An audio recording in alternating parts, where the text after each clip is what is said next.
folks, in this one, hey, this is probably the first related Demon Slayer post I'm making on this channel, innit? So if you guys, you know what I'm saying, fuck with, because I fuck with Demon Slayer is my top 2. It's the second anime I've ever seen after One Piece, innit? And it's my top 3 anime ever. I'm not gonna lie, I love Demon Slayer, but in this one we've got the importance of Giyu Tomioka. Listen, Giyu is actually one of my favorite Hashiras, yeah. I don't know why I was about to say Hashirama. He's one of my favorite Hashiras, man. Season 1 elite. Yeah, I know. Even Infinity Castle arc, the movie, he done his work. He mashed work. He done his thing. You know, so yeah, man. Hey, I feel like this could be a fun one, you know. The importance of Giyu Tomioka, man. Let's get into it.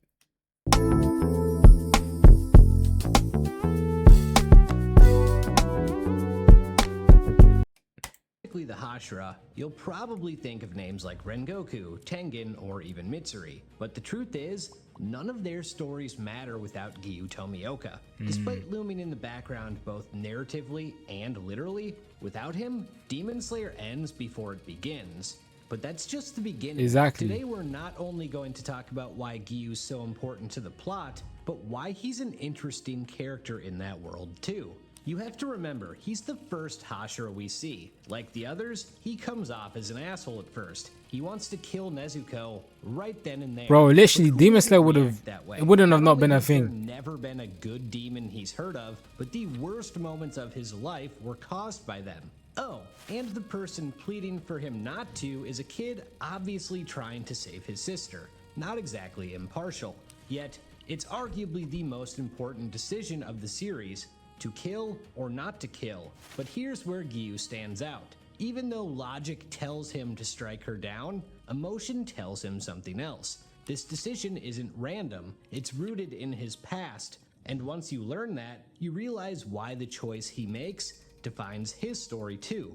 Giyu, like many anime characters, has an extremely dark past. He and his sister, Tsutoku, were orphaned as children, but they still had each other, or at least they did until right before his sister's wedding. That day, a demon arrived. She chose to protect Giyu at the cost of her own life.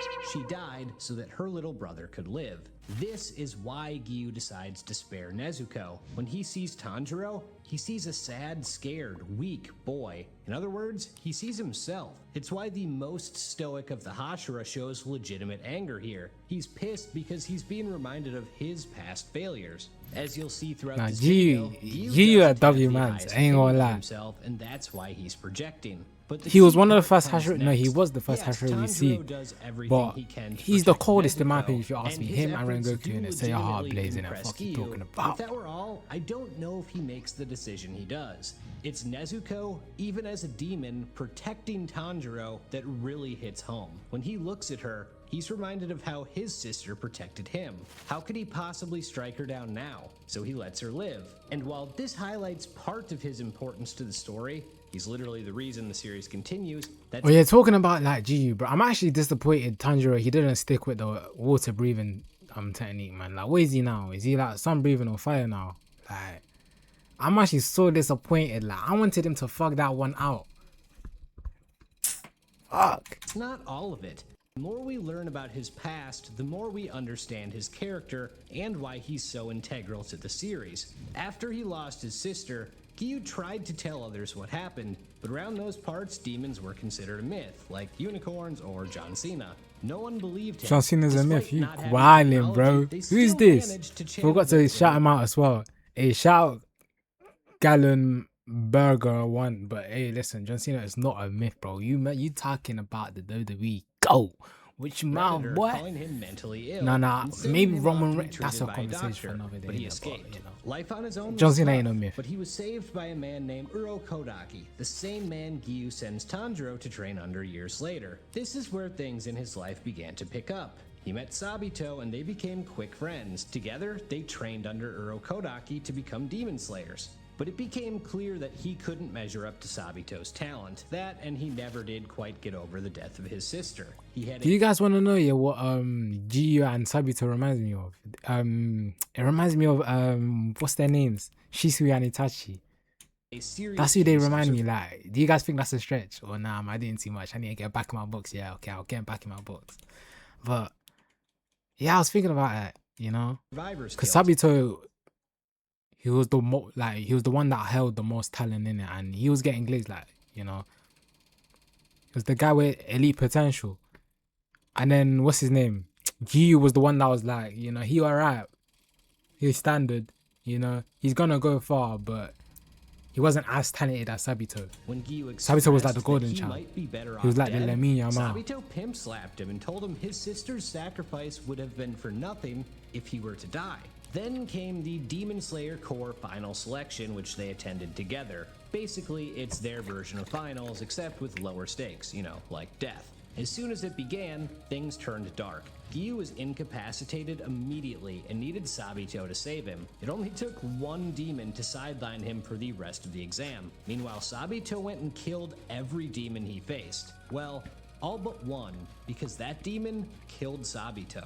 Final selection should have been the start of Giyu's career. Instead, it became the root for more trauma. This feeling of unworthiness is the core of his story. The curse he bears is that he survives while his loved ones don't. His sister died protecting him. His much stronger friend died protecting him. He didn't do anything to warrant passing his exam, and yet he's the one who kept surviving, to the point he became a Hashira. When you learn this, it's pretty easy to see why he tells the others, we are not the same. It's not that he looks down on them, it's that he truly believes he doesn't measure up. And it probably didn't help Okay, that now Shinobu I understand. Okay, so when Galen puts it like that, it makes sense. Cause I was thinking like anytime Yu says that, yeah, because of his like dark personality, I was thinking like he's just doing it in a condescending way to kind of put himself above.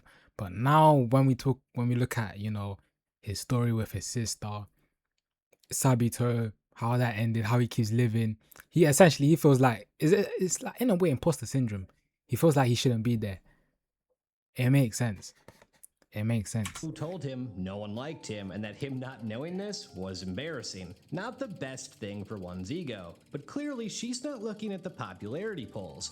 I find it fascinating that the two Hashira who, in my opinion, doubt themselves the most, Giyu and Shinobu, tend to travel together. On the surface, they are polar opposites. Shinobu hides her pain with harsh words and a fake smile. Giyu hides his with silence. Despite that, they both share the same belief. They are survivors, but they don't deserve to be. Maybe that's a coincidence, or maybe that's done intentionally. Speaking of other Hashira, Bro, that make sure to intro check out again, my other like, Hashira is videos. one of the best I will be intros I've covering all seen. of them, and Demon Slayer Shinobu will be opening coming one. next week. So yeah, this dude's biggest problem is internal. He can't stop hating himself. Survivor's guilt, inferiority complex, imposter syndrome, he's got them all. He says he could never Intro was compare flipping to a elite, real man. swordsman like Sabito. He's a fake Hashira. He says these things often, minimizing his own efforts. But he's wrong to do so. Think about it. How much training would you have to endure to go from losing to the first demon you see in final selection to becoming a Hashira only a few years later? He had to have worked his ass off. Even in Infinity Castle, Akaza specifically commended him for his swordsmanship. It's not like I was literally saying at the start of the thing, at the start of the video, he was going crazy. He was going off in Infinity he doesn't Castle. back it up either. He completely outclassed Tanjiro Nezuko without any effort whatsoever in the first episode. He takes out a 12 Kizuki like Rui as if it's nothing. He restrains was Shinobu insane. from going after Nezuko, and then in the Infinity Castle, he goes head to head with Akaza. And it's not only physical, he literally stakes his own life on Nezuko not harming humans. It's a good thing Giyu literally means righteousness and bravery, because he needed to be both to go out on a limb like that. The irony of Giyu is that while his actions speak louder than most, his heart refuses to believe it. He's haunted by his self-doubt. Over time, that memory of Sabito's words had faded as his doubt fogged up his mind. When he dips out on the Hashira meeting during the training arc, he says he'll never be able to manifest a mark.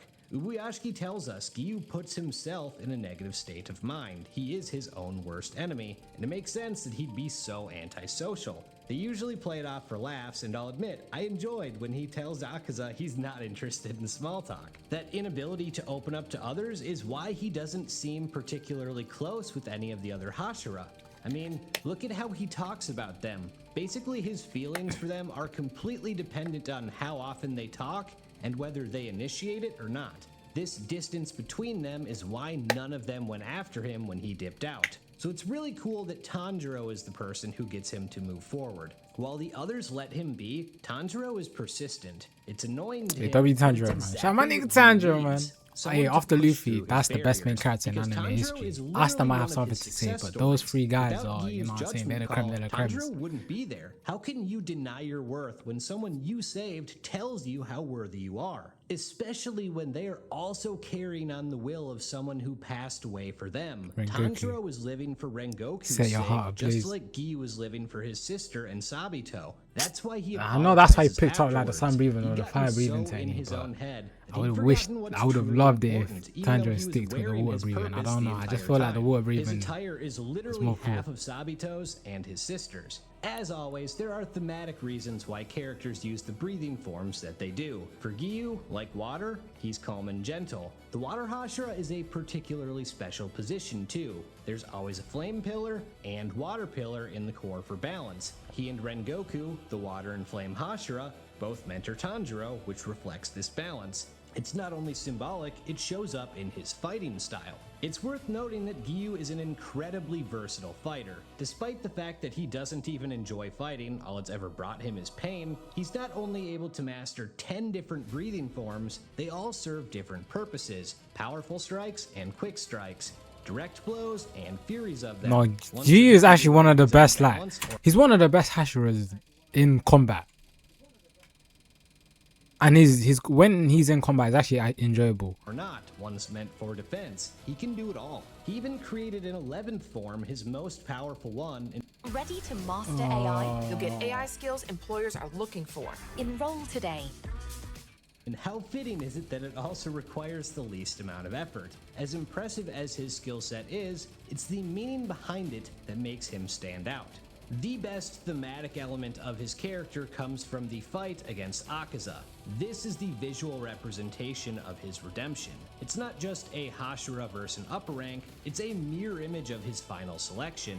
He and a friend fighting against demons, but this time Giyu participates in the action. He's not the one who needs to be saved. In fact, he's constantly saving Tanjiro. He refuses to allow what happened to Sabito to happen again here. And the moment Akaza asks his name, that's everything. A demon obsessed with strength acknowledges his strength. Giyu never believed he was worthy, but even his enemy believes he is. Oh, and remember when he said he'll never be able to manifest a mark? Guess who the first person to do so in Infinity Castle is? Yep, it's him. Nice. Another Bro, I aspect said Giyu was enjoy going about this fight is crazy it's another in Infinity variation of Castle. someone mentoring Tanjiro against Akaza. Rengoku did it in Mugen Train and Giyu does it here, but they are different. Bro, Giyu's Giyu was mentorship isn't insane. through speeches or inspiration, it's through action. By fighting alongside him, he's teaching Tanjiro caution, strategy, adaptability. He saves Tanjiro countless times, and the way he seamlessly adapts between working solo versus in a team showcases how flexible his skills are, which again is reminiscent of water. Rengoku taught Tanjiro to fight with his heart. Giyu is teaching him to fight with his mind. This is important too. When you put it all together, his value to the series is undisputed. But I think saying it stops within the series would be doing him a disservice. His story is full of real-world problems. He doubts himself, he isolates himself, he feels like a fraud, and who hasn't felt like that at some point? Especially if you were an anime fan before it became acceptable to be one. When he gets a mark, it's not just cool because it What makes the him heck was that strong, scene, by the it's way? because he achieved something he literally said he'd never be able to do. Despite all his insecurities, he succeeded. He's not loud like Rengoku or Tengen or flashing Yeah, his Tengen chest is at at you like least dope. Mitsuri, and he doesn't need to. He did it his own way, which is why he's a Tengen my favorite triumph Hashira, I ain't gonna story lie. anyone can relate to. Top Someone three. who had everything working against them and still persevered. Listen, top three Hashiras, yeah. Number one, we're gonna go with Tengen. Number two, it's either Giyu or Rengoku. I'm gonna have to go with my. I don't know. It's one and two. They switch positions in it. I think number one, the undisputed, is Tengen, man. I think. But yeah. Someone who carries legacies on his shoulders. What do you guys think? Who's your lot's top 3 Hashras? And at least to this point, is still alive to keep moving forward. If you feel like you're not enough, you're basically Giyu, which means you're stronger than you think. Now subscribe or... Hey, again, shout out Gallon. You know, I actually enjoyed this one. Hey, like I said, Demon Slayer, one of my favorite animes, man. So it's like, when I saw this on the feed, I was like, hell yeah, you know. But hey, you know, Demon Slayer, number one, I can't wait for the Infinity Castle second movie to come out. I think that's like 2027, so not too far away. Is it just me, yeah? But I was a bit underwhelmed. I was a bit disappointed with the first Infinity Castle movie. It's like I actually expected that to be much better. Okay, maybe not much better, because I don't want to say that the first movie was trash or whatnot, but I expected it to be a bit better than what it was, you know? Like, especially seeing Demon Slayer's previous works with the Mugen Train, Entertainment District Season 2. Man, I just felt like none of the fights in the movie, or like any of the scenes, they had like 1-2 scenes that were like, yes, okay, this is like some 5-star viewing shit. But maybe outside of 1 or 2 snapshots, some scenes, I felt like it didn't live up to the hype, in my opinion. I felt like I was expecting it to be a bit better, man.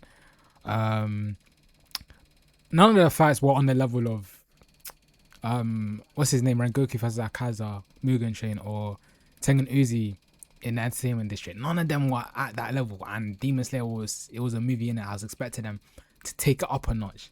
I was a bit disappointed with the first set. I don't know. People loved the first movie. I thought it was alright. I expected more. I ain't gonna lie. I expected more. I was a bit disappointed, but hey, I still enjoyed it though, because Demon Slayer is Demon Slayer. Yeah, like I said, that's top 3 animes in history. So yeah, I can't complain. But hey, Giyu Tomioka, this is a W character right here. You know, very integral to the story. And yeah, man, Giyu Tomioka.